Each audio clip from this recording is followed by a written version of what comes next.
One. Let's remain standing as we will open our Bible in the book of Galatians. Galatians chapter 2, verse 13.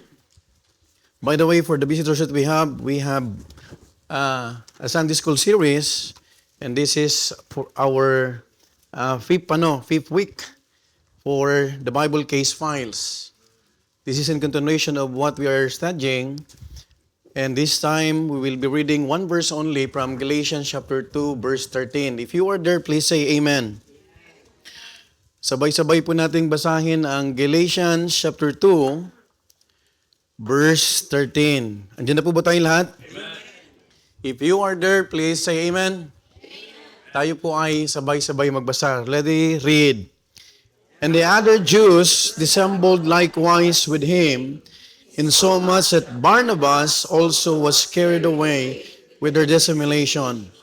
Allow me to read once again, and after this we'll be going to asking the Holy Spirit to guide us as we will ponder this important character as we discuss Bible case files. It says once again, just follow me in silent reading, and the other Jews dissembled likewise with him, insomuch that Barnabas also was carried away with their dissimulation. So it is obvious that we will be talking about a Bible character named Barnabas. Let's go to the Lord in prayer. Heavenly Father, thank you once again, Lord, for allowing us to humble ourselves before Thee. And we are so grateful, Lord, for what you have done for us, Lord. This time, Lord, we're asking once again, Lord, for your sanctification. Be the one to cleanse us, Lord, for whatever sins that we have done before Thee, whether we do it consciously or unconsciously, Father. May the blood of the Lord Jesus Christ that we're serving, Lord, could cleanse us once again, Lord, and we pray that you will continue to speak in our hearts. Thank you, Lord, for the visitors that we have from U.S., from other parts of the world, and even, Lord, for those regular viewers who are following us through live streaming. Be the one, Lord, to give us the good internet connection so that they would also understand clearly the lessons that you have prepared for us. Lord, may you guide your servant, O Father. Give me the wisdom that I need so that I could be a blessing to your people. And I pray also, Father, that you will be the one to be magnified in our midst as we tackle this Bible character about Barnabas. We love you, Lord, and we claim all these things in the mighty name of our Lord Jesus Christ. Amen. Amen. Please be seated. Bible case files, week 5. It's all about Barnabas. Barnabas is the case of a good man carried away. Now, as we come to our final character in the Bible case file series, we open the case of Barnabas. By the way, for those visitors that we have, in this series, we have examined individuals in Scripture who often appear as a side characters. Hindi sila yung mga main character. If I will ask you kung sino mas kilala ng lahat, Paul or Barnabas, sasabihin nyo sa akin si Paul. Tama po ba? They are the lesser known characters compared to others. So, as a recap, once again, so far we have covered Bible characters like Jonathan. You remember him? We talk about the case of a godly friendship. This is a tailored lessons. Pangalawa, we talk about Korah. No? Korah, the case of a discontented heart. We ought to be very careful if we have a discontented heart. And just last 2 weeks or 2 Sundays ago, we discussed about Caleb. Have you remembered that? Amen. Caleb, the case of a wholehearted service.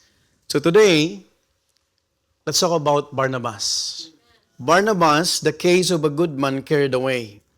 So when we talk about Barnabas, the lasting impression that he left for the readers is that he's a good man.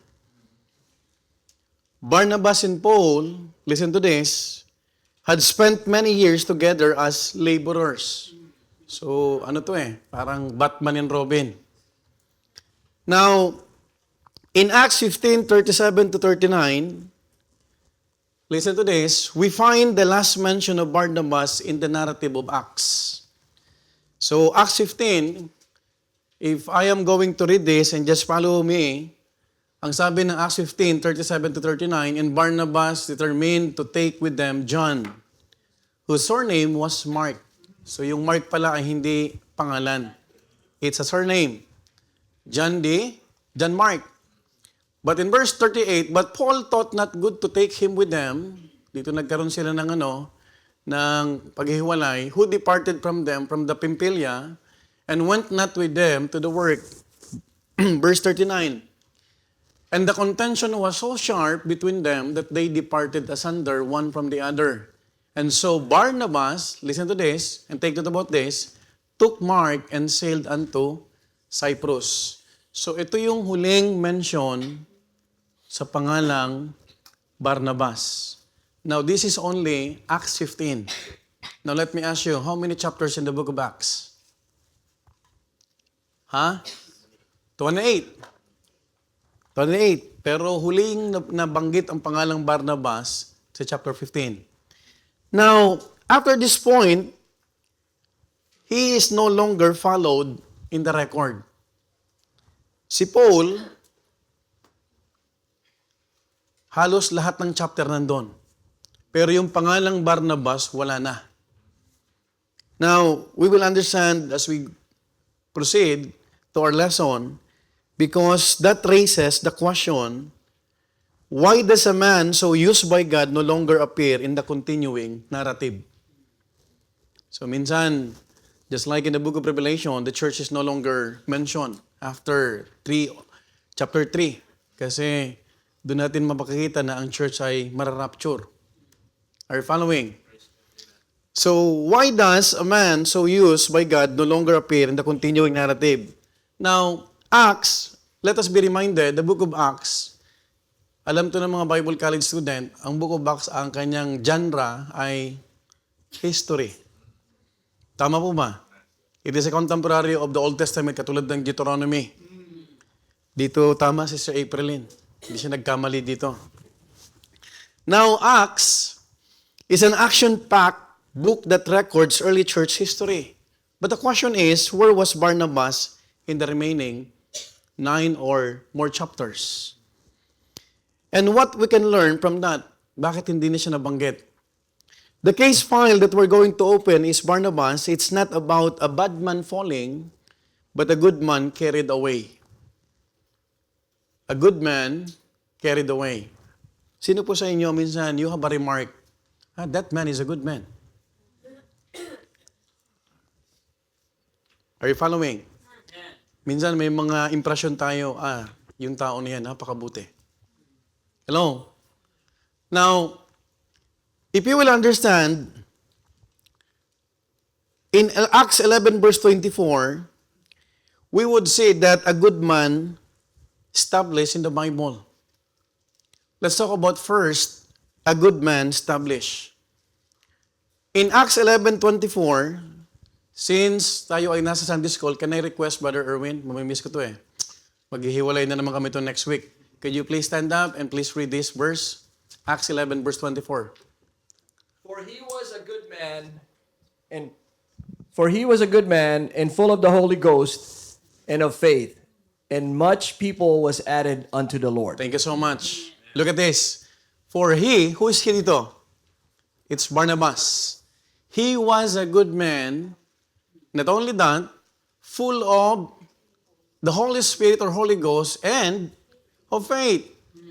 And much people was added unto the Lord. So makikita natin dito na there's only one Savior. But if we have a good testimony, we can attract people to draw near to God. He was a good man, full of the Holy Spirit or Holy Ghost and of faith. Look at this. And much people was added unto the Lord. Kaya nga, namamagnet natin ang tao hindi dahil sa yaman. Hindi dahil sa looks. We can attract people if we have a good testimony. Amen. Before we look at what happened to Barnabas, we must first establish who he was. The Bible does not leave us guessing. It is clear from the verse that Brother Erwin read a while ago, ang sabi doon, he was a good man.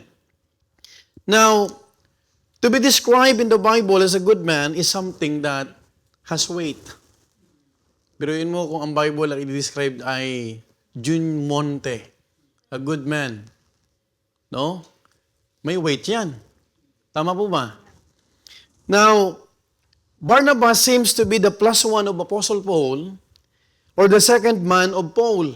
But, when you trace his record, he is a faithful worker and supporter of God's work. Amen. And we praise God for that. Kapag may mga mananampalataya na meron talagang puso sa gawain ng Diyos.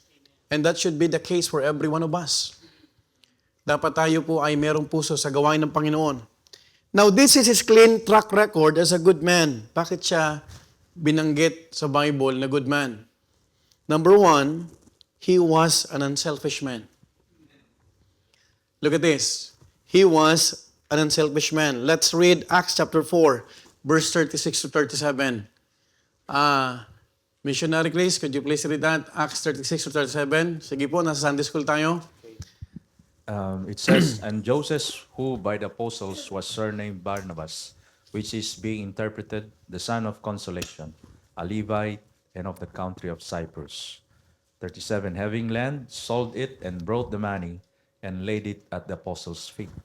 Thank you so much. In Acts chapter 4, verse 36, look at this. Ang sabi rito in Joseph, who by the apostles was surnamed Barnabas. So yung Barnabas ay apelyido. Take note about that. His name is Joseph or Joses. Yes, yes. Ayan, we have a visitor. Apo po yan ni Sister Florolano. Ayan. Siya po ay a-attend ng ating Sunday school. What a blessing. Okay. So sino po ang pangalan ni Barnabas? Joseph.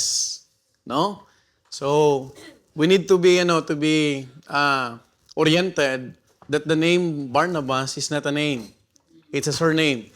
And Joseph, who by the apostles was surnamed Barnabas, which is being interpreted, the son of consolation.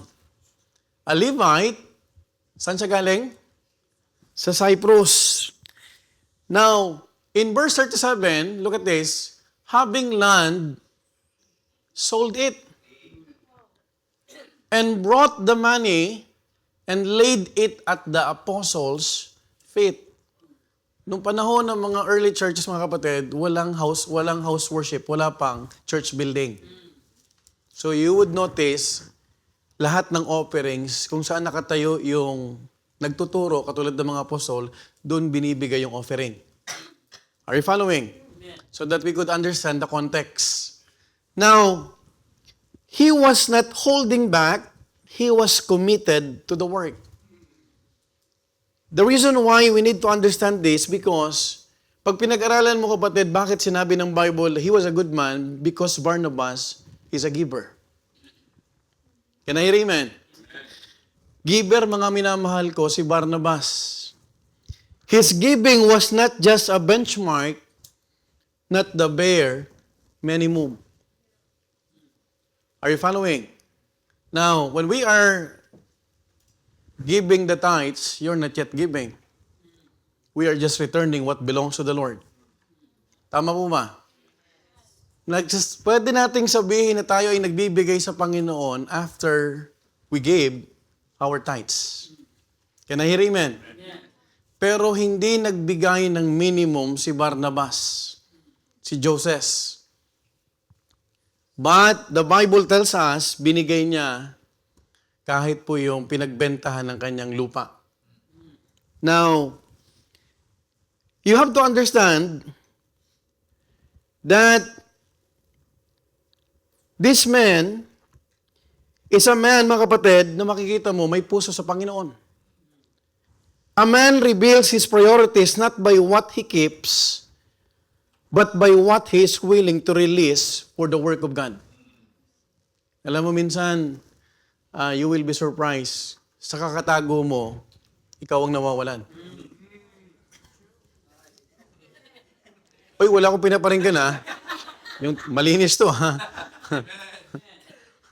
Yung testimony kanina narinig nyo, wala akong kanalaman dito. I'm just sensitive to the leading of the Holy Spirit. I love you, Brother Victor. Yung 2,000 plus ni Brother Victor, lang kinalaman dito. Ang bilis mag-react ka.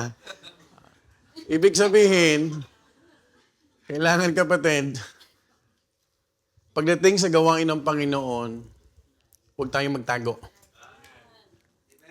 Are you following?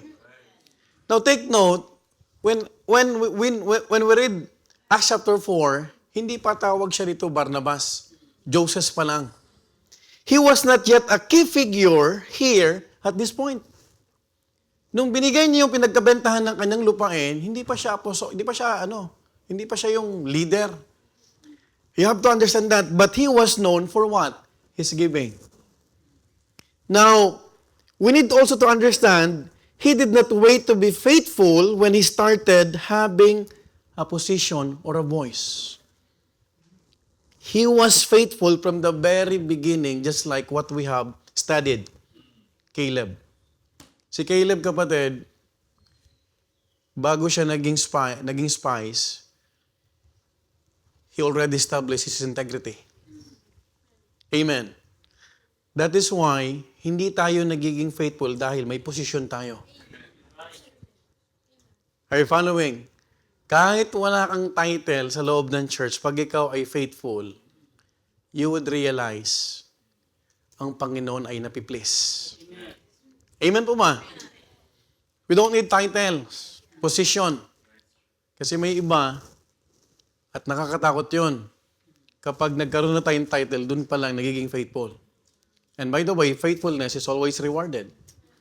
That is why we do not easily commission or send out. Kailangan sa church pa lang, sa training ground pa lang, nagpapakita na ng katapatan.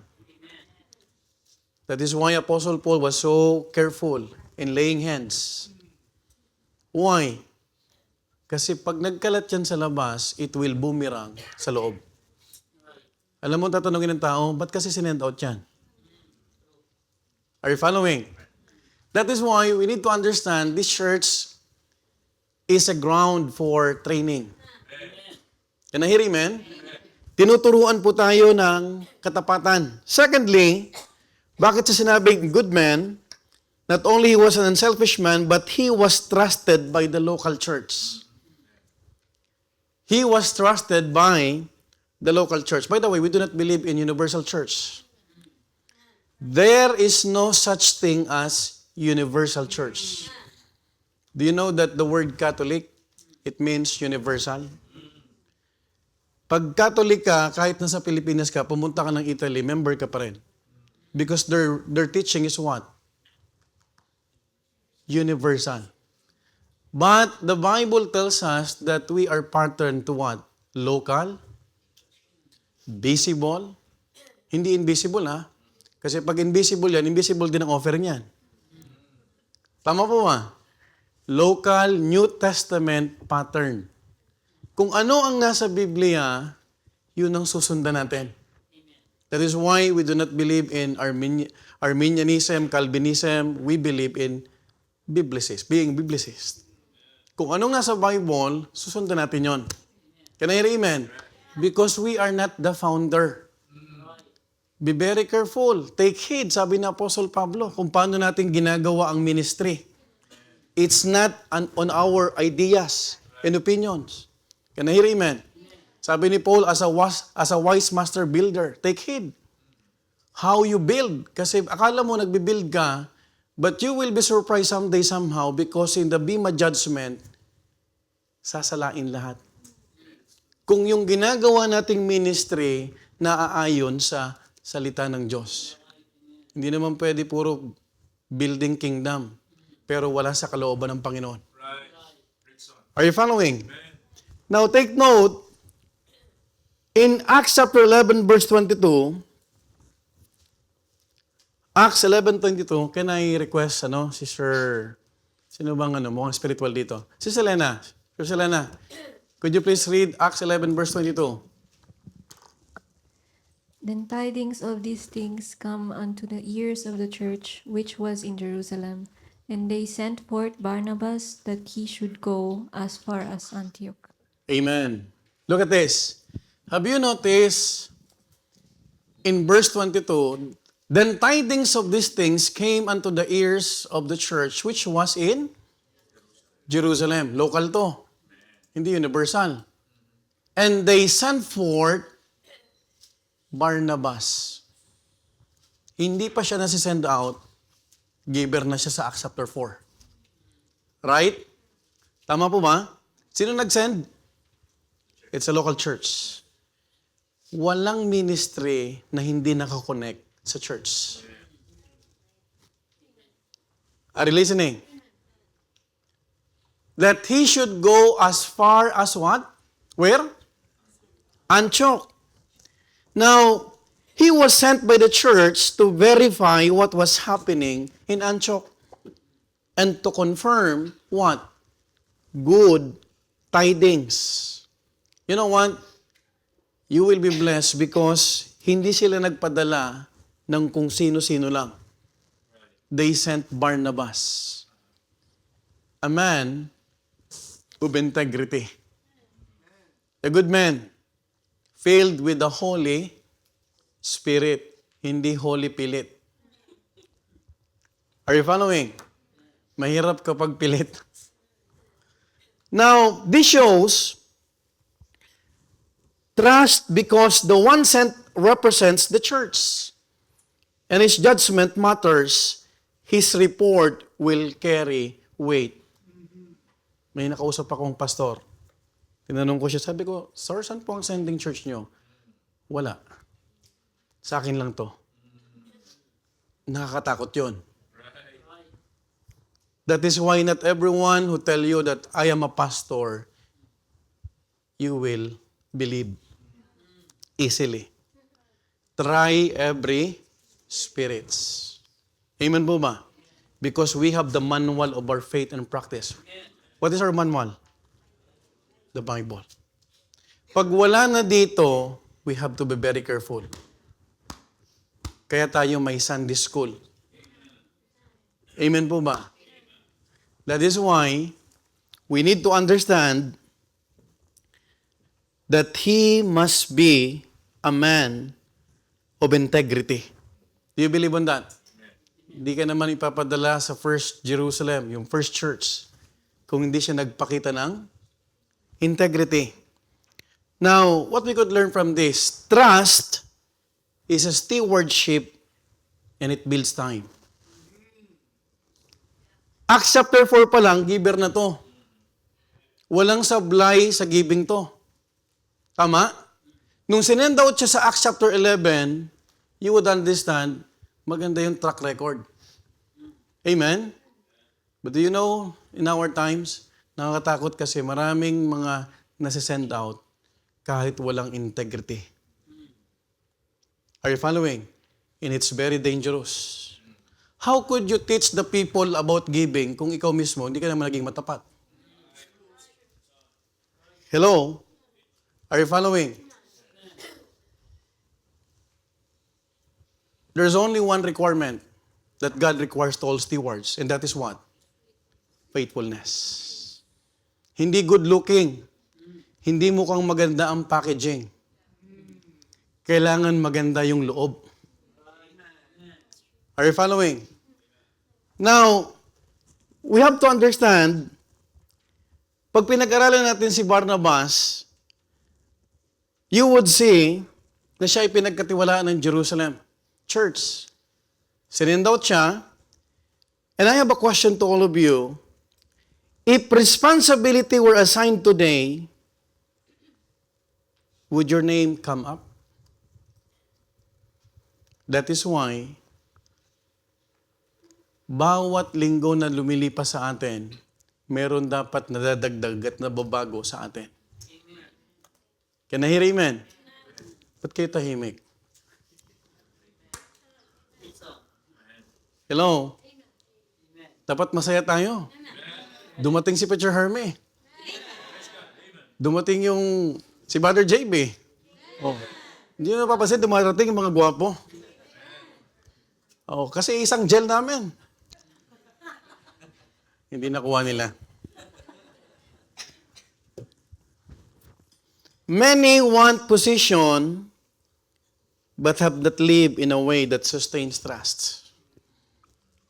That is why if you're going to commission Preacher Jerry, Lord willing, makikita natin dapat yung track record. Amen? Amen po ba? Kaya hindi po tayo nagmamadali.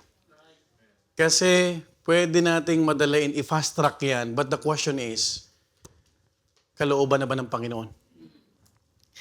Now, not only he was what? Trusted by the local church. Pangatlo, he was dependable. He was dependable. In Acts chapter 12, verse 25, pwede po magtawag sa Joy? Si Sir Florlano, kasi nakasmile to eh. Acts chapter 12, verse 25. Acts 12:25. And Barnabas and Saul returned from Jerusalem when they had fulfilled their ministry, and took with them John, whose surname was Mark. Yeah. Thank you so much. And Barnabas and Saul returned from Jerusalem. Sino nag-send out sa kanila? Kay Paul and Barnabas? Saan sila bumalik? Ngayon, iba. In our time, it's very dangerous. Marami mga missionaries, kapatid, na hindi na bumabalik sa church nila. Naghahanap ng convenience. Hello? We have no right to look for our church because of our convenience. Ito ang trend ngayon. Hello? Tama po ba? Kung saan ang malapit, doon pupunta. Ang dapat hanapin mo, soundness. Amen po ba? Can I hear amen?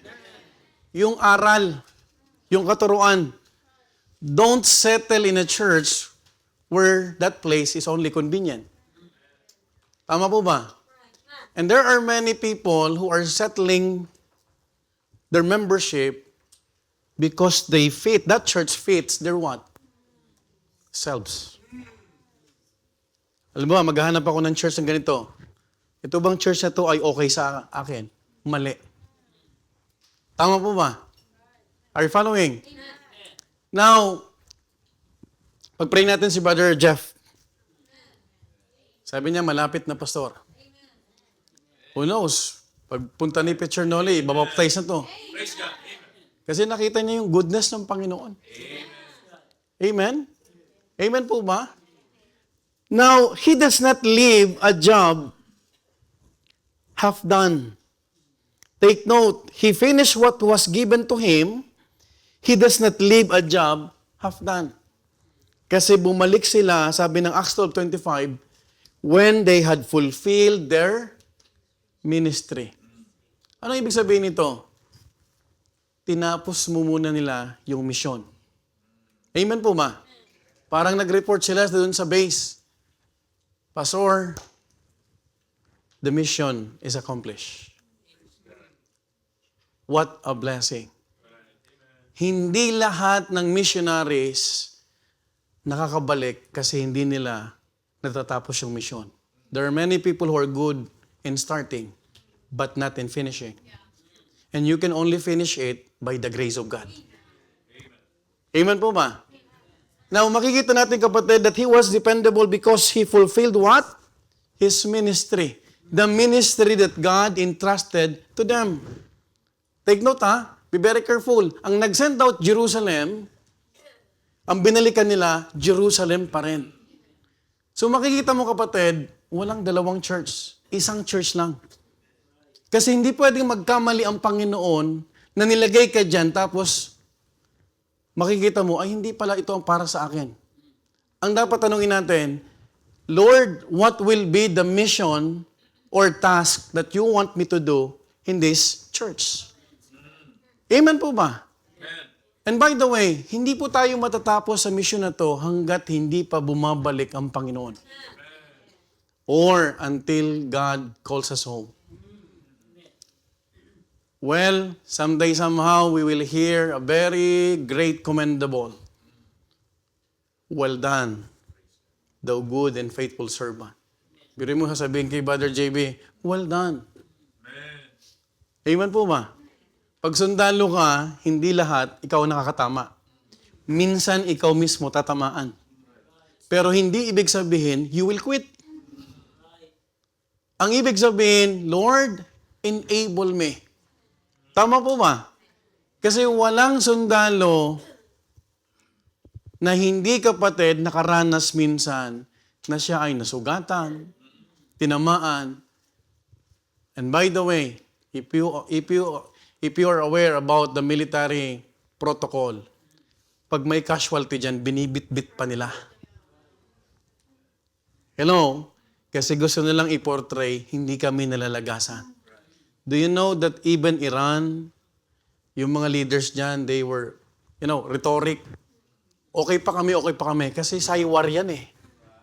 Do you know, maraming mga viral, mga fake news na patay na si Netanyahu kasi gusto nilang ma-demoralize. Tama po ba? And when Satan, nakikita kang ginagamit ka, titirahin ka talaga ng diablo. Are you following? That is why we need to be very careful. And I think that because this man, Barnabas, bumalik siya. Pero bumalik siyang hindi luhaan. Bumalik siyang fulfilled ang ministry. Ibig sabihin, hindi sila umalis hanggat hindi tapos. He's not just a starter, but he is what? A good finisher. He was a good man. The Bible says in 1 Thessalonians 5:24, faithful is he that calleth you, who also will do it. Sino yung he rito? It's the Lord Jesus Christ. Yung tumawag sa atin, yung tumawag sa iyo, Jeff, yung tumawag kay Sister Dina, ay matapat na Diyos who also will do it. Praise God. We have many promises. We have many passages from the Bible na pwede nating panghawakan. Now, let me ask you a question. How many things have you started that remain unfinished? They remain unfinished because you lost interest, focus, or discipline. Ano ba yung, I'm asking in the personal level, ano yung pinapagawa ng Panginoon na until now, hindi mo matapos-tapos? And the reason why, hindi mo siya matapos because of what? Loss of interest. You are defocused because you are accommodating what? Distractions. Amen po ba? Or discipline. By the way, how many kinds of needs? 3 kinds of needs. Good needs, real needs, and nakikinig talaga ang mga joy. Urgent needs.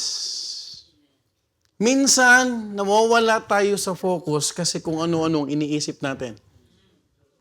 Ang daming distraction kaya. Tama? Pag dalaga ka, makakita ka lang ng cute, distracted ka na. Grabing amen sa likod Talagang maraming distraction yata doon Uy, si Brother John kinikilig Brother John Tuason. Brad, nandito si Mamita.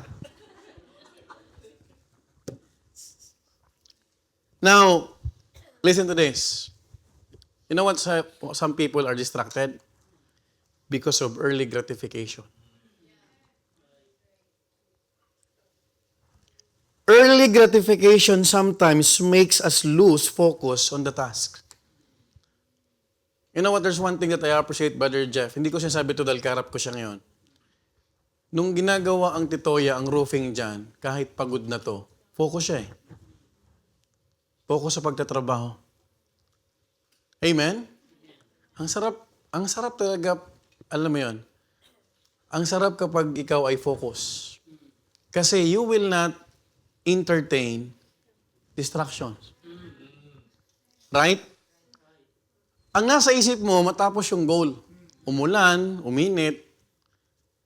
Kahit nga pagkain, dito nadidistract Kain na. Sige.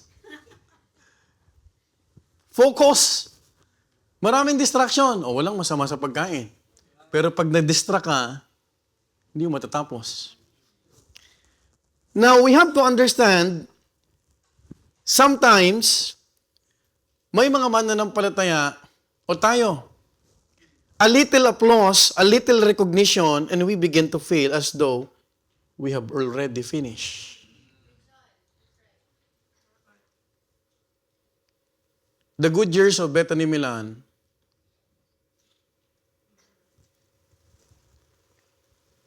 is still in the hands of God. Wala pa tayong nararating. Nagsisimula pa lang tayo. Are you following? Kasi pag nakaset na sa'yo na, we did many things, you're done. Because you will not soar high. Yung vision ng Panginoon, hindi mo na makikita. Kasi ang nakita mo na, ang mata mo nakatuon na sa, meron na kaming ganito. Are you following? That's why I asked Pastor Dan, sabi ko mamaya after service, we will pray for that building. Together with this man. Batman and Robin to eh. Yung lady boss mamaya na yan. Hello? Tama po ma? Now, we need to understand also that there is an early release of satisfaction when what is actually required is endurance. Kayo pong mga young people na nag-aaral, hindi ibig sabihin nakakuha ka na ng 80. 80 ka pa lang. Hindi ka na mag-aaral susunod. You strive hard. Go for excellence. Wow, what a blessing. Jerry ang ganda ng grade si Jerry. Where's Brother Jerry? Saan si Brother Jerry? Pag ito nakatapos ng university at nagpaalam to manligaw, ako manliligaw mismo. Hindi ko to papahirapan. Wala akong papahirapan na young people pag nagpaalam manligaw. Siguraduhin mo lang, yung mga young people, ganun oh.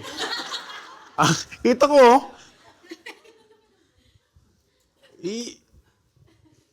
Just do your best. Kasi may panahon para sa lahat.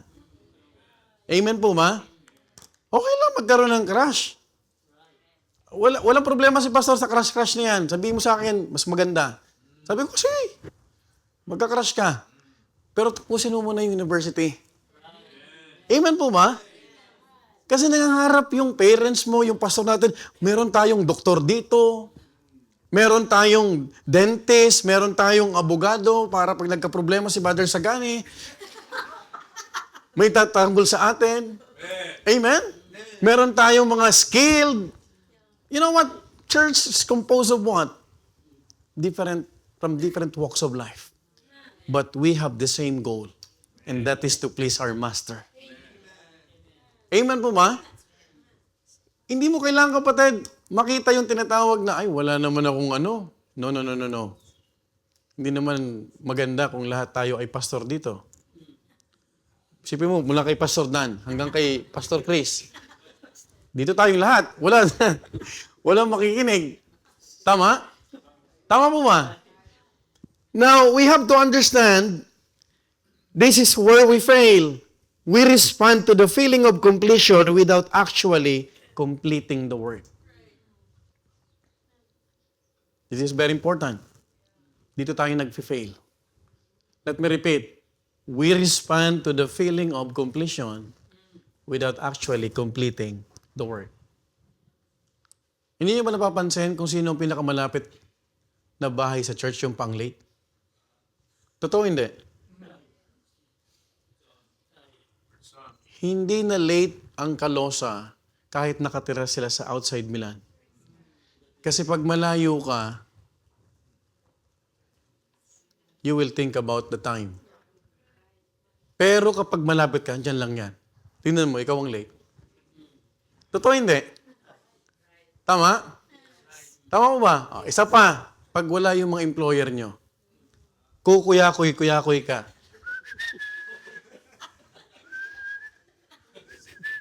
Wala pa yung amo.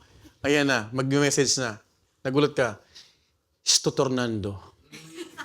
Mamma mia. Totoo hindi? Di ba? Kasi pag chillax ka, relax ka lang, hindi mo hinahapit. Students, huwag kang mag-aaral 2 days or 1 night before the exam. You're not studying, you are cramming. And do you know, ang mangyayari pag exam na, exam time? Tulala. Wala kang masagot kasi hindi ka naman nag-review. Kung nagmamarathon movie ka, wag mong dalhin yan sa pag-aaral. Tama po ba? Tama? Kasi mental block ka. Right? Tama po ba? Akala mo nag-review ka. Oh, nag-review ako. Grabe. Kape pa nga, kape pa nga. Okay, maingay. Huwag kayo maingay ha. Nag-review ako. Main pang ulo mo. Feel na feel mo, nag-aaral ka talaga. Pati yung kasama mo sa bahay, na-stress sa'yo. Kasi ayaw magpakabala. Feel na feel mo na nag-review ka. And here comes the exam day. Wala kang maisulat. Dapat malayo pa ang prelims, midterm, comprehensive exam, nag-aaral ka na. Can I hear amen, young people? Bible college students. Kunti nag-amen na. Acts 12:25 says, when they had fulfilled their ministry. Are you following? Meron ba tayo tutunan? The measure of the ministry is not based on what we feel midway, but whether the task is truly finished. Don't think that, I've done many things in the ministry. You're gonna ask me, maraming nagtatanong sa akin, Sir, pag ako nakakarinig ng commendation at, galing, galing, galing, sa isip ko, ang magaling Panginoon. The best is yet to come.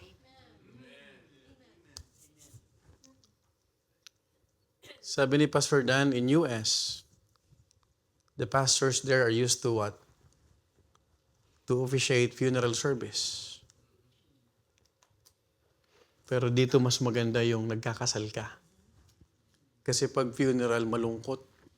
Kasi may nawawala. Amen? Kahapon nung nagdidibo si Sister Chelsea, sabi ko, ang dami pala magdidibo na naman. Young woman. Napag-pray ko, Lord, thank you for the life of the young woman. Pero, ang bilis ng panahon. Di ba? Palakad-lakad lang yan. May mga sipon-sipon pa yan. May mga... Ngayon, ano na? Mga dalagita na. Meron ng mga next generation. Pangapat, what is number 3? He was dependable. Pangapat, he was a co-laborer with Paul. We're talking about the track record of Barnabas. Why the Bible mentioned he's a good man. In Acts 13 verse 2, ang sabi ng Bible, as they ministered to the Lord and fasted, the Holy Ghost said, separate me, Barnabas. Sino nga si Saul? Si Pablo. For the work whereunto I have called them. Sino ang tumatawag? Yung Panginoon. The Holy Spirit. Hindi ang tumatawag yung asawang babae. Right? Now, they were set apart together and they were what? Partners in the work. Alam niyo bang mas magaan kapag may katuwang? 2 are better than 1. And a threefold cord is not easily broken. This was not Paul working alone with Barnabas assisting. Both of them were named in the call. Hindi lang ang tinawag si Paul, kundi si Barnabas. Ang ibig sabihin, pareha silang laborers. Amen po ba? We have to understand also that separate me, Barnabas, and Saul shows they were recognized together in the ministry. And who is the one who's recognizing the call? It is through the church. Ang tumatawag ay Holy Spirit, pero ang nagre-recognize church. Kasi hindi naman magkasabi sa'yo at bababa ang Holy Spirit sa'yo, tinatawag kita gani. Ang nagre-recognize niyan, yung church. And the pastor has the responsibility. Totoo ba ang calling nito? O kuliling lang? Are you following? That is why it is very important, kapatid, that we are sensitive to the leading of the Holy Spirit. They labored side by side and were entrusted with the same mission. And just like in any partnership, there will be different views. By the way, hindi ibig sabihin co-laborers yan, parehas na kayo sa lahat. Are you listening? Different dealings. And when things like that happen, the question is, how do we keep ourselves from getting sidetracked from our main work? Merong distraction, kapatid, na yung mga minor issues, pinapatulan mo. What is the main thing of the church? Soul winning. Kung maapektuhan ang main thing, then let us set aside that. Amen? Because the main thing is soul winning. Sabi ng isang Bible school student, let's keep the main thing. The main thing, keep them. The main thing will always be what? Soul winning. It is irreplaceable. Amen? Kahapon, we had a great time sa ating soul winning. Kita ko doon yung babae, doon sa kador na kami, ng mga joy. Nagbabasa siya doon sa may gilid. Pinalabas yung mga yung mga joy natin. Kasi yung mga saksi ni Jehovah, nandun sa labas. Nakatayo, sabi, doon din kayo. Naiwan ako sa loob kasi akala ko, nandun pa sila. When I saw that lady, nakatayo doon, sabi ko, trucks ng church to ah. And then I approached her. Sabi ko, Ma'am, sino bang nagbigay sa inyo yan? Because she was reading. May hawak siyang telepono, hawak niya yung tracks natin. Tinanong ko siya, sabi ko, sino po nagbigay sa inyo yan? Sabi niya, Pastor, Sir, ang nagbigay po sa akin ito ay yung mistisa na mukhang Peruviana. Sabi ko, alam ko na. She was referring to Sister Pearl. And then sabi ko, pwede ko po bang explain sa iyo yung binabasa niyo? Sige po. Habang nag-aantay po ng train. And she accepted the Lord Jesus Christ. What a blessing. Amen po ba? Imagine, siyang nagbigay ng tracts, si pastor yung nagpaliwanag, but God gave the increase. Kasi hindi naman natin trabaho ang magligtas. Just like what happened yesterday. Pastor Don preach about the gospel. Pero hindi tayo tagapagligtas. Nagtatanim lang tayo. Amen? And my wife reminded me, Sister Jelaine is a product of a birthday celebration. Dibo rin.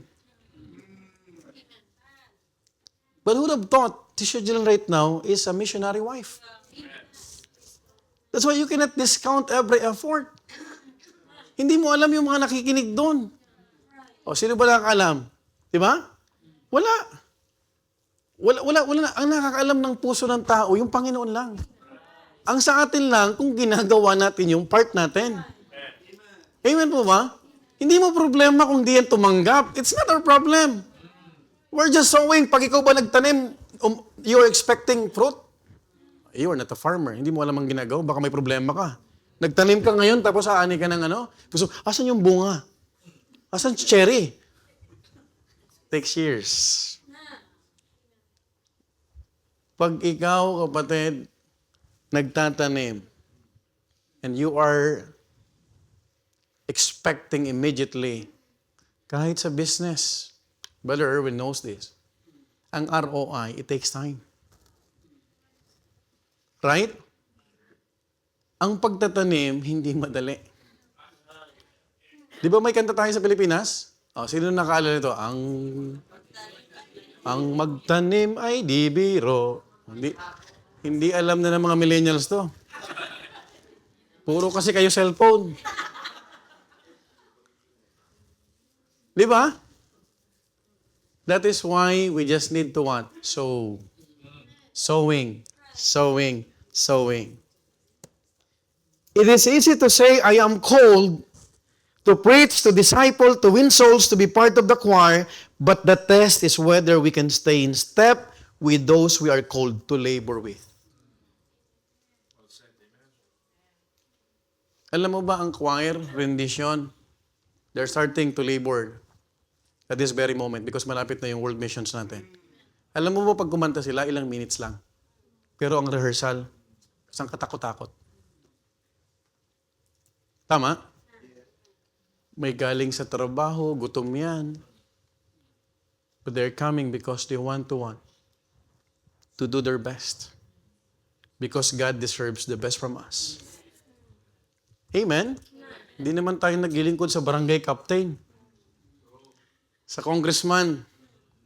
Ang pinunta natin ditong lahat, si Kristo. Can I hear amen? These people, itong mga bisita natin, ang pinunta nila rito, yung Panginoon. Kasi nakita nilang may Panginoon dito. They will spend a lot of dollars para pumunta rito. Ngayon, crisis pa ngayon. Kung wala namang Panginoon dito, ba't babalik-balik to? Tama ba, sir? Ayan. Kung pupunta man ng tao because merong Panginoon. And that is the reason why makikita mo kay Barnabas, bumalik siya sa church, nakita mo kapatid, he was dependable, and he became what? Co-laborer. Praise God for that. Kaya, pag sinabing co-laborer, paano mo sasabihin co-laborer ka? If you cannot submit.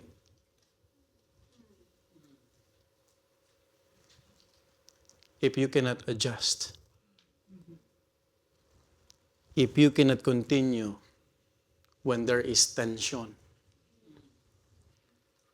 Di ba pag co-laborer kayo, alam mo sa simula pa lang na maraming mga challenges.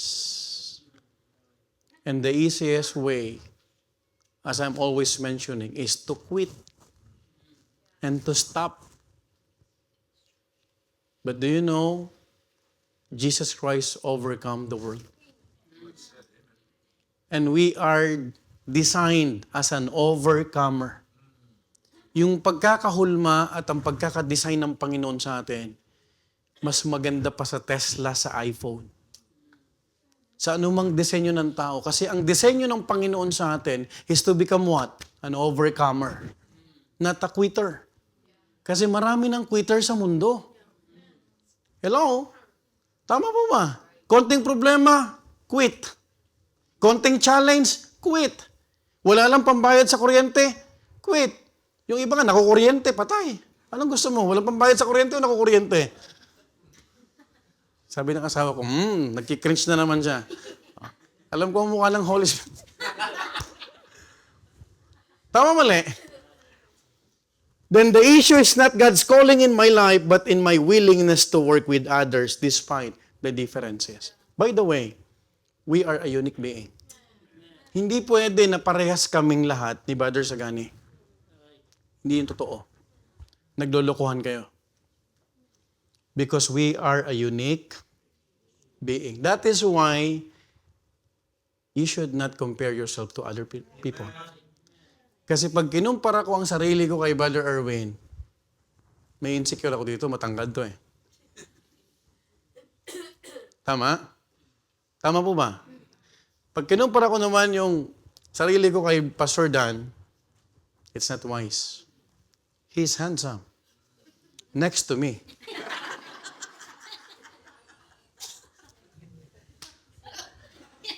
Kasi ako lang nandito eh. Huwag mong ikukumpara. Amen? Amen po ba? Pag co-laborer ka, pag may nagdala ng bisita, huwag mong pupulaan yung bisita niya. Ito lang listen to me carefully. I'm serious. May nagdalang bisita. Parang si Betty La Fea. Hindi ka makapagdala ng bisita, pupulaan mo pa. Listen, we're in the Sunday school. Do you know it's really hard to bring visitors?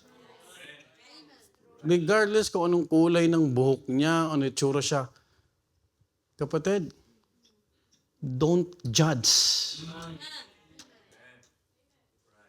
Hindi mo alam kung ano ang gagawin ng Panginoon sa kanya. You have no idea. Who would have thought Apostle Paul will become a great missionary in Europe? You stop, alam mo, ganito. Ba't ganun siya? Alam mo, bisita yan. Di ba tayo naman? In fact, when I got saved, when I attended that Sunday, may hangover pa ako. Yes! Alam niyo yan. I'm always sharing that. Pumunta ako ng church na yon dahil lang sa isang salitang pangako. Kasi ang pangako sa aking salita, napakahalaga. Kaya nung sinabi kong luluto ako ng Bicol Express, magluluto talaga akong Bicol Express. Sabi ko, kahit anong mangyari, pupunta po ako doon. Kasalan yon.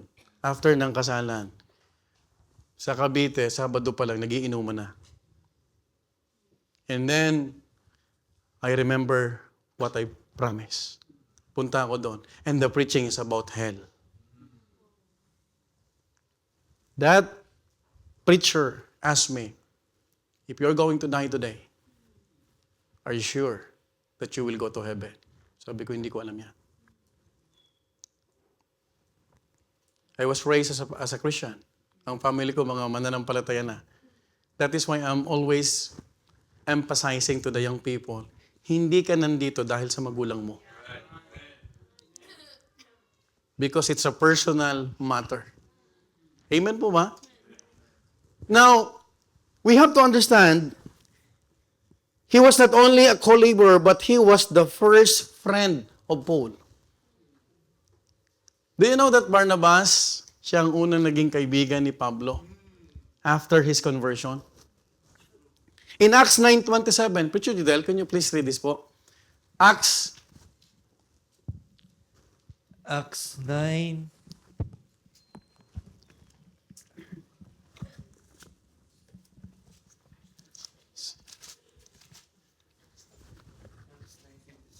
Nasaan yung Ibitek?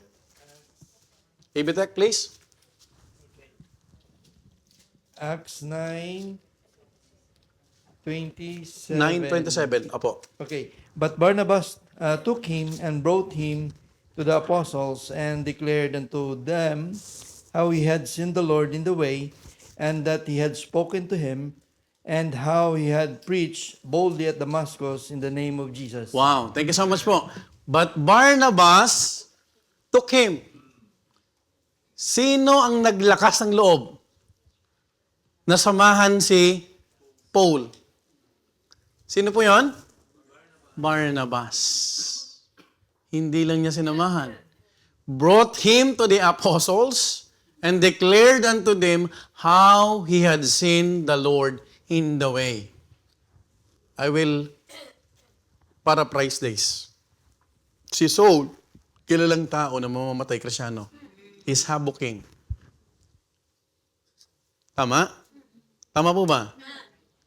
Dinala niya si Paul, si Saul, at pinunta niya sa mga apostles. And he is the one who is declaring this. He declared unto them how he had seen the Lord in the way. And that he had spoken to him. Kumbaga sa salitang, siya yung nag-abogado. Kasi ang tingin ng iba, spy lang to.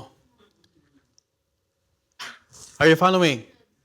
Ipagkakanulo ni Saul ang mga Kristiyano. He is just disguising. Are you following? But the man who stood for him, his name is what? Barnabas. Now listen. At that time, Paul was not easily accepted. Having known Paul as a notorious Christian slaughterer, the disciples were understandably hesitant. Sino ba naman na magtitiwala dyan na alam ng mga Kristiyano na siya ang numero 1? Right? Oh. Halimbawa, tanungin ko kayo, kung buhay pa si Kamine, yung Ayatollah, si ano na, si Bin Laden na lang, pumunta sa bahay niyo, nakikiinom ng tubig. Pumunta kay Laika. Tatanggapin mo? Hindi madali. Kasi kilalang tao eh. Right? Tama po ba? But this man is special.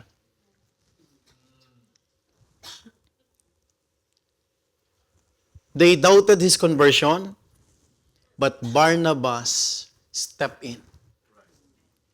The Bible says, but Barnabas took him. Siya yung nag-vouch kay Paul. You remember Onesimus? Put that into my account. Parang ganito, kung anong gagawin nito, ariin mong akong gumawa niyan. Sagot ko siya. Yun ang ginawa ni Barnabas. By the way, ilang araw pa lang nasisave. Wala pa silang foundation. Ang nakataya doon, pangalang Barnabas. Because he believed kung ano yung ginawa ng Panginoon kay Saul.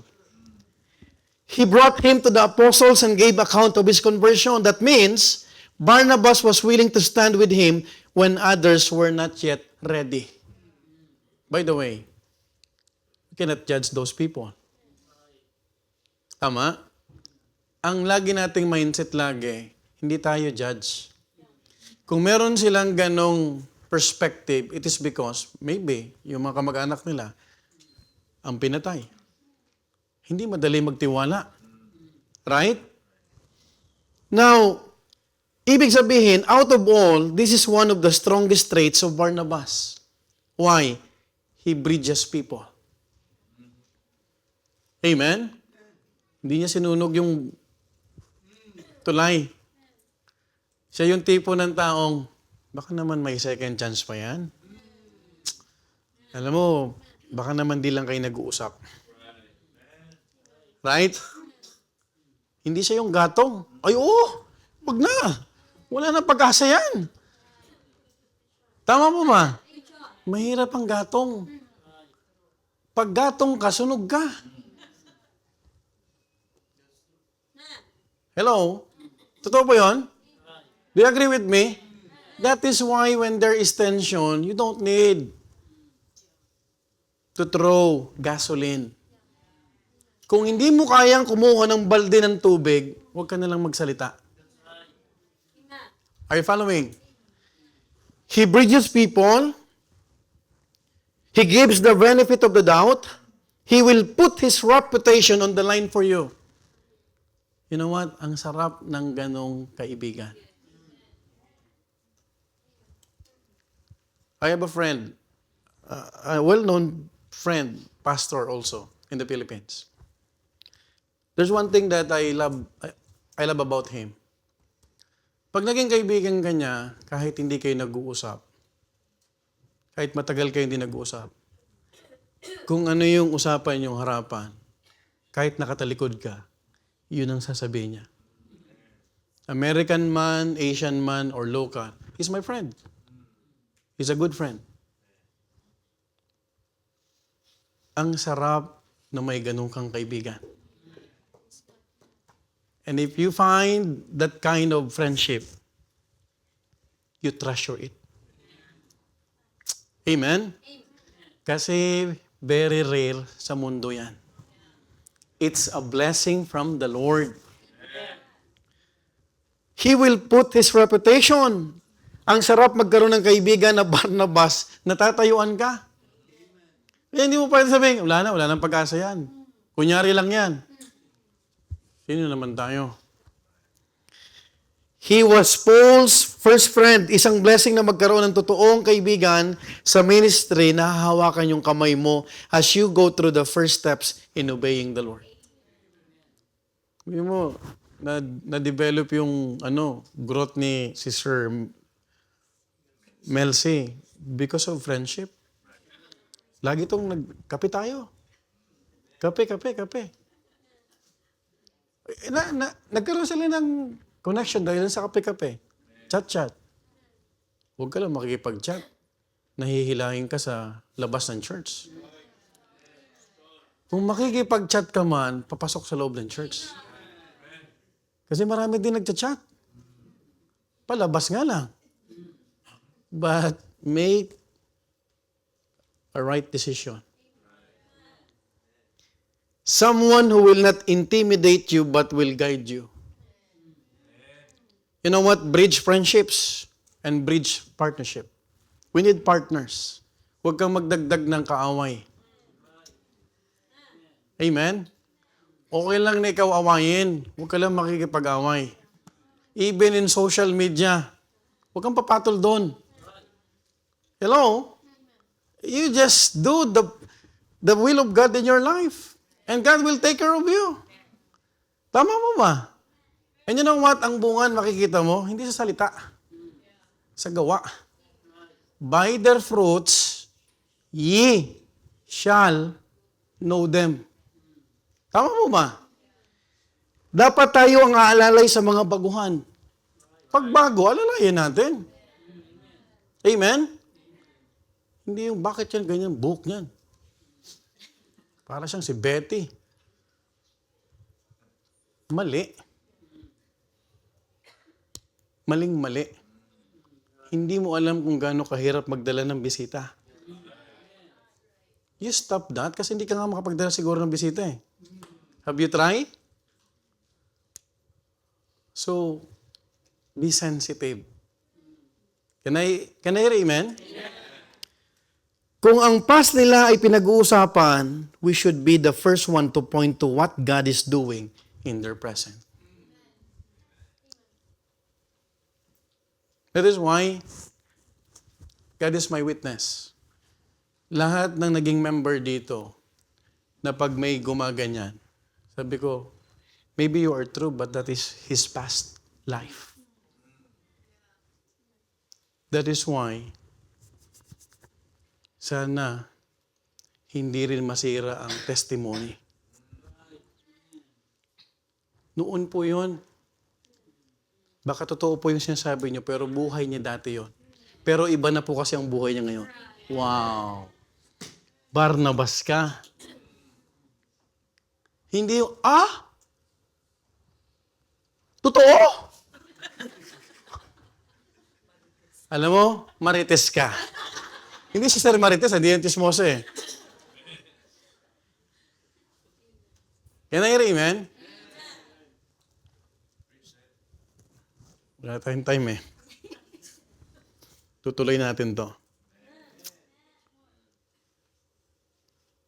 Sometimes, people do not live because of a lack of doctrine, but because of a lack of genuine fellowship. Yes, they understand the truth and hear the preaching, but they have no one who stands with them. And that is a tragedy. While truth may guide a man, oftentimes, it is a faithful companion that helps him stay. Kung ikaw si Paul, si Saul noon, anong feeling mo na lahat pinaghihinalaan ka? Nag-a-attend lang yan kasi ganyan-ganyan. And when someone approach you, halika rito. Halika rito. Halika rito. Ikaw ang model ko eh. Kung anong gagawin nito, you put that account in me.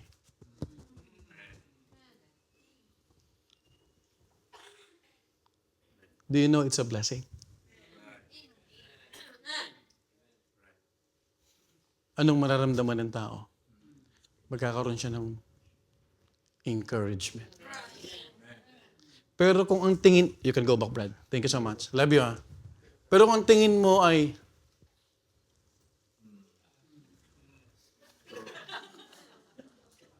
sana bago mo gawin yan, ikaw munang mauna. Tignan mo muna sarili mo. Kasi ito ang problema sa mga Kristiyano ngayon. But I thank God because this church, napaka-hospitable. Warm. Yun ang sabi ng mga bisita natin eh. Tama ba, Pastor Dan? Ayan. Sila nagsasabi nun. Tama? Totoo nga bang warm tayo? Warm tayo. Amen? Everybody is welcome. Wala tayong pwedeng saraduhan dito. Right? This is a church of God. This is the body of Christ. Ang sarap, kapatid, na maramdaman ng mga bisita natin na pag pumunta sila rito, they are at peace.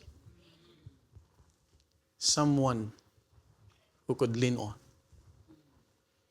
Kaya nga, pag pinagkakatiwalaan tayo, be dependable. And we are just starting for our lesson. Tapos ang introduction. Kaya babalik si Brother Erwin. Tatapusin niya ito, mamimiss niya ito eh. Why Paul, why Barnabas, was called a good man. Kasi ngayon, ang good man, nakautang lang ng 20 euro, good man na. That is not the meaning of Bible. Malalim. Hindi lang na, alam mo yun, natulungan ka lang sa maliit na bagay, good man na. It has a deeper meaning. Ang Bible, hindi ka bubulahin. When God will commend you, rest assured, hanggang langit yan. Pero minsan ang tao mag-comment sa iyo, kikilitiin ka lang. Are you following? Are you with me? I hope you learned something. Let's all stand up. Let's pray. Heavenly Father,